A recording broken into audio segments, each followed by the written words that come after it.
सुप्रभात बच्चों, आज हम कक्षा छठी के लिए संख्यावाची के बारे में चर्चा करेंगे कि संस्कृत भाषा में संख्यावाची को कैसे लिखा जाता है, कैसे बोला जाता है। वैसे तो आप पिछली कक्षा में भी 50 तक की संख्यावाची के बारे में जान चुके होंगे, लेकिन हमारे कुछ बच्चे ऐसे भी हैं, कुछ न्यू स्टूडेंट्स हैं हमारे, जिन्होंने संस्कृत भाषा को नहीं पढ़ा है। उनके लिए ये वीडियो बहुत ही उपयोगी होगी। तो सभी बच्चे ध्यान देंगे कि संख्यावाची को कैसे लिखें, कैसे पढ़ें। तो देखिए बच्चों, जो आपको ये दिखाई दे रहा है, एकः, एका, एकम, ये बच्चों आपको पुल्लिंग, स्त्रीलिंग, नपुंसक लिंग में दिखाई दे रहे हैं। ये लिंग के हिसाब से हैं। जैसे एकः बालकः, एका बालिका, एकम पुस्तकम, द्वौ बालकौ, द्वे बालिके, द्वे पुस्तके, त्रयः बालकः, तिस्रः बालिकाः, त्रीणि पुस्तकानि, चत्वारः बालकः, चतस्रः बालिकाः, चत्वारि पुस्तकानि। कुछ बच्चों ऐसे लिखा जाता है इनको। ये लिंग में है, आगे कोई परिवर्तन नहीं आता संख्यावाची में। चाहे हमारे 5 बच्चे हों, चाहे 5 बालक हों, चाहे 5 बालिकाएं हों, चाहे 5 पुस्तकें हों, तो कोई फ़र्क नहीं पड़ता। आगे कोई भी परिवर्तन नहीं होता, केवल 4 तक हमारा परिवर्तन होता है। तो बच्चों, ये हमारी मूल में होती हैं। एका, द्वि, त्रि, चतुर, ये हमारे मूल में लिखी जाती हैं। तो हमें कुछ इस प्रकार से देखना चाहिए कि मूल में कैसे लिखी जाती हैं और लिंग के अंदर कैसे लिखी जाती हैं। तो देखिए बच्चों, मूल के अंदर एका, द्वि, त्रि, चतुर। आगे हम ऐसे ही रखेंगे पंच, षट्, सप्त, अष्ट, नव, दश, एकादश, द्वादश, त्रयोदश, चतुर्दश। तो देखिए बच्चों, यहाँ पर जो हम बात कर रहे हैं बहुत महत्वपूर्ण है। कुछ बच्चे इसको ऐसे लिखते हैं, ऐसे। तो बच्चों, ये बिल्कुल ही गलत है, इसके अंदर त्रुटि है। जो ये रेफ होता है, ये रेफ जिस मात्रा पे लगता है, ये रे जो आधा होता है, ये जिस मात्रा पे लगता है उससे पहले बोला जाता है। अगर आप इस हिसाब से लिखते हो तो ये चर्तु बोला जाएगा, जो बिल्कुल गलत होगा। तो इस हिसाब से, मतलब इस तरीके से कोई भी बच्चा इसको न लिखें, ये बिल्कुल गलत है। तो यहाँ पर जिस मात्रा पे रा होता है, रेफ होता है, वो पहले बोला जाता है। तो द के ऊपर आया है तो चतुर्दश, ये बिल्कुल हमारा सही है। तो इसके ऊपर थोड़ा ध्यान दें।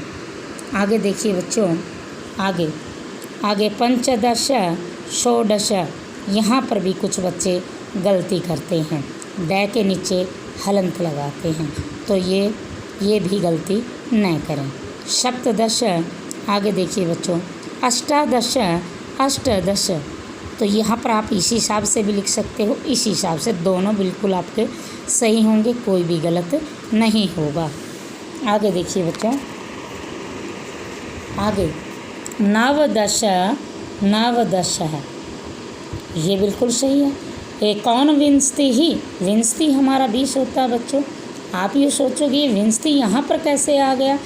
तो देखिए बच्चों, जो आगे एकाउन लिखा हुआ है, एक प्लस में ऊन है बच्चे, यहाँ पर ऊन, क्योंकि जब ए और प्लस में, ए या आ के प्लस में जब छोटा हो चाहे बड़ा हो, तो यहाँ पर ओ हो जाता है।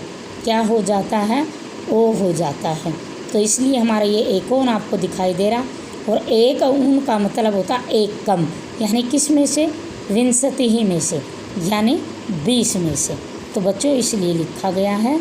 तो आप इस हिसाब से भी 19 को लिख सकते हो और इस हिसाब से भी लिख सकते हो, तो दोनों आपके सही होंगे।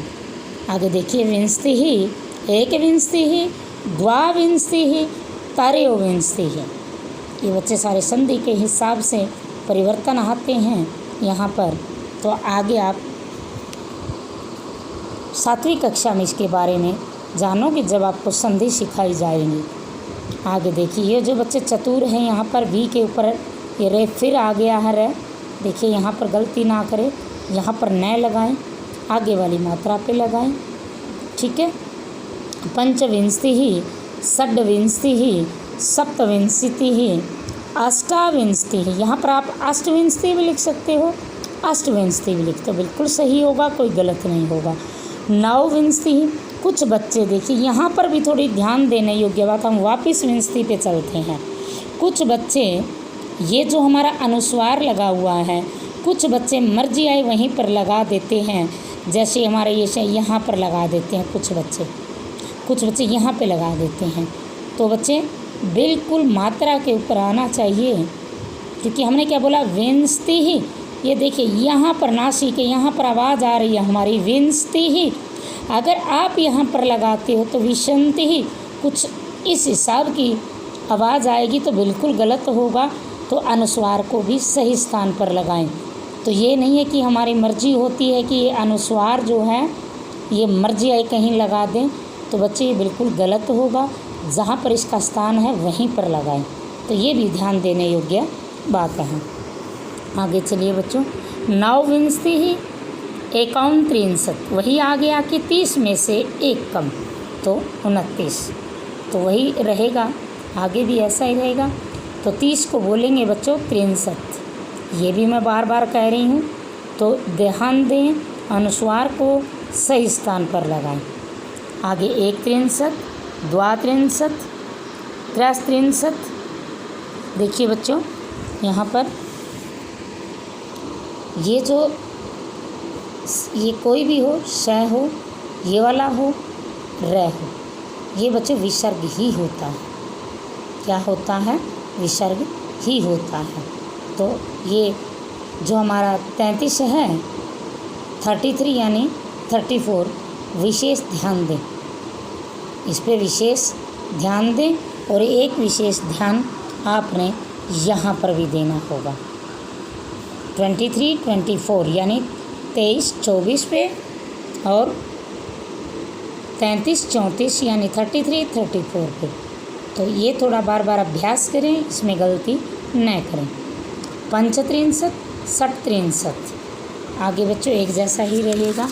देखिए आगे बिल्कुल वही रहेगा। 37, 38 या 38, 39, ये भी वही है, हमने पीछे जो बात की है वही है। आगे 44, बार बार अनुस्वार को कह रही हूँ, ध्यान रखें, सही स्थान पर लगाएं। 144, 244, 344। देखिए यहाँ पर बिल्कुल सही है। आप सोचोगे त्रय कैसे बनता है, 3 का, तो बच्चे ये भी संधि से बनता है। ई का, ई हो, छोटी हो, बड़ी हो तो यह हो जाता है। समझ में आया बच्चों?